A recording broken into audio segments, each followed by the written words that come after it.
اللہ کہہ رہا ہے کہ جو میں نے اتارا تھا، یعنی یہ جو حاضل قرآن ہے، یہ کیا ہے؟ یہ سارے کا سارا متشابہن ہے. یہ جو کچھ بھی اس میں آپ کو سامنے نظر آ رہا ہے، یہ علم نہیں ہے، یہ اصل حقیقت نہیں ہے. جو آپ کو نظر آ رہا ہے، جو آپ کو سنائی دکھائی دے رہا ہے، یہ حقیقت نہیں. حقیقت کیا ہے؟ اس کا علم اللہ نے مکمل طور پر چھپا دیا. اور یہی وجہ ہے جس وجہ سے اللہ کے علاوہ اس قرآن کو کوئی بھی بیان نہیں کر سکتا، کوئی بھی کھول نہیں سکتا. اور اسی کا سورہ القیامہ میں اللہ نے ذکر کر دیا، جیسا کہ آیات آپ کے سامنے رکھتے ہیں. سورہ القیامہ کی آیت نمبر 16 میں اللہ کا کہنا ہے، لا تحرک بہ لسانک لتجعل بہ انا علینا جمعہ و قرآنہ فاذا قرأنہ فاتبع قرآنہ ثم انا علینا بیانہ کلا بل تحبون العاجلہ وتذرون الآخرہ. ان آیات میں اللہ کا کہنا ہے لا تحرک بہ لسانک. اللہ کہہ رہا ہے کہ تجھے انسان سے خطاب کرتے ہوئے انسان کو کہا جا رہا ہے، آپ کو کہا جا رہا ہے کہ تمہیں اب یہ جو قرآن ہے اسے سامنے رکھ کے اپنی زبان تک کو حرکت دینے کی ضرورت نہیں ہے. تو پھر آگے کہا کیوں حرکت دیا جائے، زبان کو حرکت دی، یعنی یہ قرآن سامنے رکھ کے پڑھا جاتا ہے، رٹے لگایا جاتا ہے کہ ہم قرآن سیکھ رہے ہیں، ہم قرآن سمجھ رہے ہیں. اللہ نے منع کر دیا، ضرورت ہی نہیں ہے. کیوں؟ اور پھر جو ایسا کرتے ہیں وہ کون ہے؟ ان کے بارے میں لتجعل بہ. اللہ نے کہا کہ اگر کوئی ایسا کر رہا ہے، دعویٰ تو اس کا یہ ہوگا نا میں قرآن کو سمجھنے کے لیے کر رہا ہوں. تو اللہ کہہ رہا ہے کہ وہ اجرت کر رہا ہے، اس کے ساتھ جلد بازی کر رہا ہے، تو اس کے اوپر قرآن کبھی بھی نہیں کھلے گا. آگے اللہ کہہ رہا ہے انا علینا جمعہ و قرآنہ. اس میں کوئی شک نہیں، ہمارے اوپر ہے اس کا جمع کرنا اور اس کا قرأ کرنا، یعنی اس کو سمجھنا، پڑھنا کہ کیا لکھا ہوا ہے. اور جمع کا معنی جو آج تک لیا جاتا رہا کہ جمع اکٹھا کرنے کو جمع کرنا نہیں کہتے. اکٹھا کرنے کو عربی کی زبان میں حشر کہتے ہیں، جمع کرنا کہتے ہیں ترتیب میں لے کر آنا. جیسے 10 تک ہندسے بکھرے پڑے ہوئے ہیں تو ان کو جمع کرنا کہلائے گا کہ سب سے پہلے 1 لے کر آنا ہے، پھر اس کے بعد 2 لے کر آنا ہے، اس کے بعد 3 لے کر آنا. یہ ترتیب میں لے کر آنا. یا مثال کے طور پر 10 تک ہندسے بکھرے پڑے ہوئے ہیں، آپ نے کوئی ہندسا یعنی کہ بڑا سا کوئی فگر ہے، ہندسا ہے، وہ بنانا ہے. یعنی کہ مثال کے طور پر 777 9 6 5. تو اب یہ ہندسا ہے، اب باقی ہندسے بکھرے، تو آپ نے یہ فگر بنانا ہے. تو اس کے لیے جمع کرنا کیا کہلائے گا؟ سب سے پہلے 7 لایا جائے گا، پھر 7 لایا جائے گا، پھر 7 لایا جائے گا. اس طرح جو ہندسے چاہیے وہ ترتیب سے لاتے جو ہے وہ لے آتے جائیں گے، لا کر رکھے جاتے.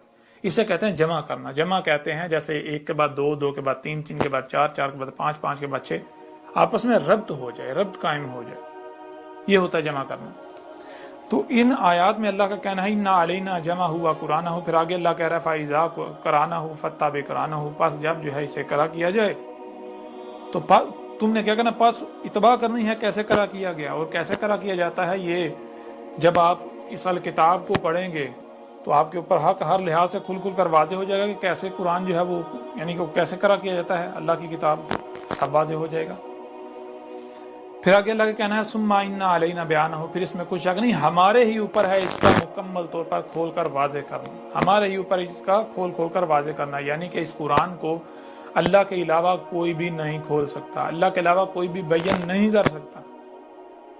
اور اللہ کیسے بیان کرتا ہے؟ جیسے اللہ کا قانون ہے. انسان چونکہ بشر ہیں تو اللہ انہی میں سے ایک بشر کو کھڑا کرتا ہے، اس بشر کے ذریعے اللہ ان سے کلام کرتا ہے.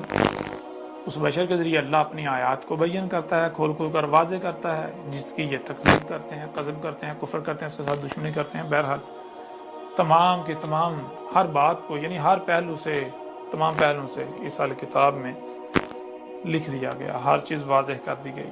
کوئی پڑھتا ہے اس کی اپنی مرضی، اس کا اپنا فائدہ ہے. کوئی نہیں پڑھتا تو اس کی اپنی مرضی، اپنا نقصان. اس کا مجھے نہ کو فائدہ ہے نہ ہی کوئی نقصان ہے. کوئی پڑھتا ہے پڑھے، کوئی نہیں پڑھتا نہ پڑھے. بہرحال تو یہ وہ وجہ ہے کہ جس وجہ سے آپ کے سامنے تضاد آیا. یعنی کہ ایک طرف یہ کہا جا رہا ہے کہ اللہ نے جو اتارا تھا وہ اپنے نزول سے لے کر الساعۃ کے قیام تک جو کچھ بھی ہو رہا ہے وہ اتارا، اس کا ذکر کیا. اور دوسری طرف جب قرآن میں دیکھا جائے تو وہ ماضی کی تاریخ سے بھرا پڑا ہے، ماضی کے لوگوں کا ذکر ہے. تو یہ تضاد کیوں سامنے آیا، یہ اختلاف کیوں سامنے؟ یہ اختلاف صرف اس وجہ سے سامنے آیا کیونکہ جو سامنے نظر آ رہا ہے یہ اصل حقیقت نہیں ہے۔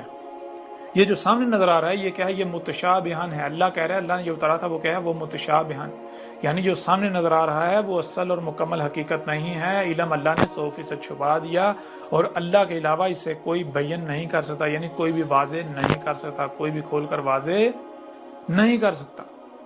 آج جب قرآن متشابہن ہے تو اب میں آپ سے سوال کرتا ہوں کہ جنہوں نے آج تک قرآن کے تراجم و تفاسیر کیے انہوں نے کس بنیاد پر کر لیے؟